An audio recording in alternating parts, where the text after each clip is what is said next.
So I haven't always been the fastest writer. I remember in school I would spend hours writing even like a 500 word essay. It'd be brutal. Like every paragraph would be a struggle to keep getting those words out. I think that's something that everybody struggles with when they try to become a freelance writer or a blogger.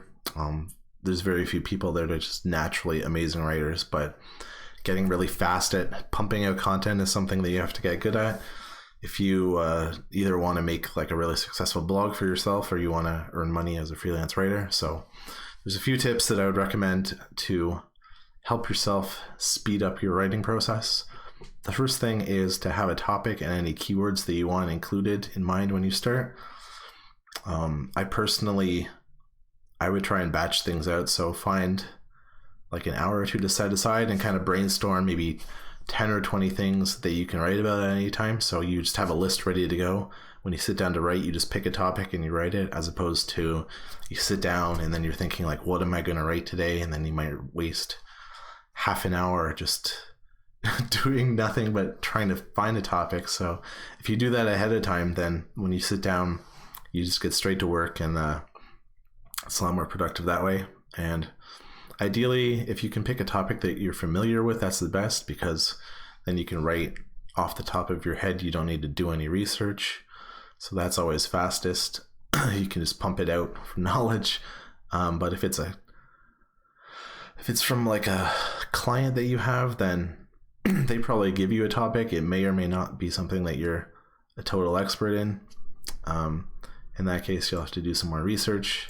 So the way that I would split it out is make some headings for yourself. So don't think of it like you're writing a 2,000 word blog post. Think of it like you're writing like 4 500 word sections, and then even less than that really, because you can put an introduction and a conclusion that basically just summarizes everything in between.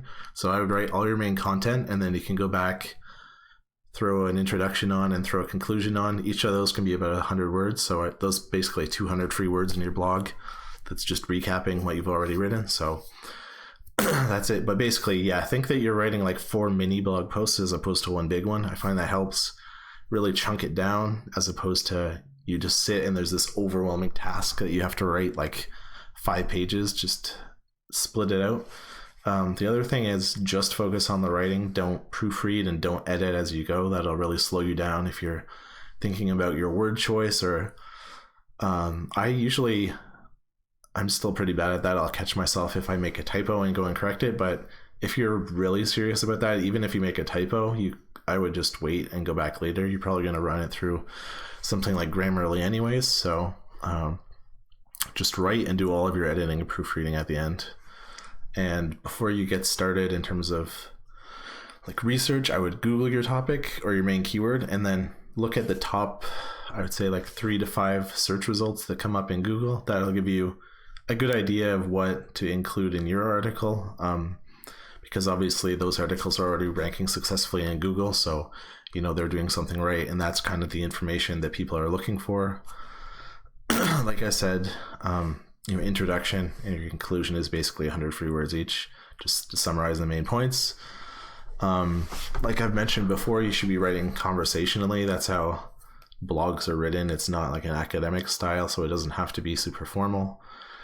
Just let the words come out like you're speaking to a friend. So that tends to make it easier. As long as you're not really rambling on or getting wordy, that's a good way to kind of just let the content pour out of you, as opposed to trying to be really strict with how you put it down. In terms of your actual writing, you want to have like a dedicated place that you sit down and write, I would say. Like I have my own office. Not everybody has that, but even if you sit down at a specific table, like in your kitchen or whatever, every time that you want to write in the evening, just to kind of get yourself in the mindset that this is your writing place. You sit down and you don't do anything but write here. So block out the time as well. Set yourself maybe like at least an hour, I would say, whenever you're writing, where you know that you're not going to get interrupted. So turn your phone off and get rid of any other distractions. When you're done your research, even turn your Wi-Fi off, so that you might not even realize that you just subconsciously you get bored and you open up a browser and you start going to Facebook or something like that. So don't allow yourself to do that by turning off Wi-Fi, or there's even Chrome extensions that you can use that will blacklist certain sites. So you can say that you don't have access to Facebook, YouTube, Reddit, all the main websites that you want to go to for like an hour, and it will physically lock you out when you type the domain in. It just won't work. So that's one way to keep yourself from getting interrupted or distracted. Another tip is to figure out when you're the most productive. So for me, this is right first thing when I wake up. I'm pretty much useless by the time about noon rolls around. I get probably half as many words out in the afternoon as I do in the morning. So basically, I find the earlier I wake up, the more work that I get done. So if you're like that, even if it's hard, try to wake up at like 5 or 6. Find out kind of what your ideal time is. You don't want to wake up so early that you're groggy and your first hour is useless. But you don't want to wake up so late that you get into that time period that you're past where your peak production is. One thing that you might want to try is the Pomodoro technique. So this is basically, you set a little timer for 20 minutes and you focus on your work and you do it.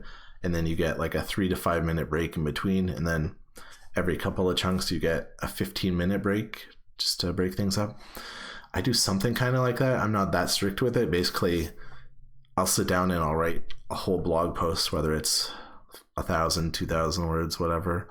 And then I'll take a break and I'll wander around and get a snack or something. And then I'll come back and sit down. But yeah, that's a good way to break up your time, and that also chunks it out so that you're focused on writing. That's the thing, is just don't get distracted, basically. Because every time you look away to check an email or anything else, it takes a couple more minutes to get back into the task of writing. So the less that you can get yourself pulled out, the better. If you found these tips helpful, go ahead and hit subscribe for me. I'm going to have more writing tips and tips for freelancers and entrepreneurs. So go ahead and subscribe, and I'll see you next time.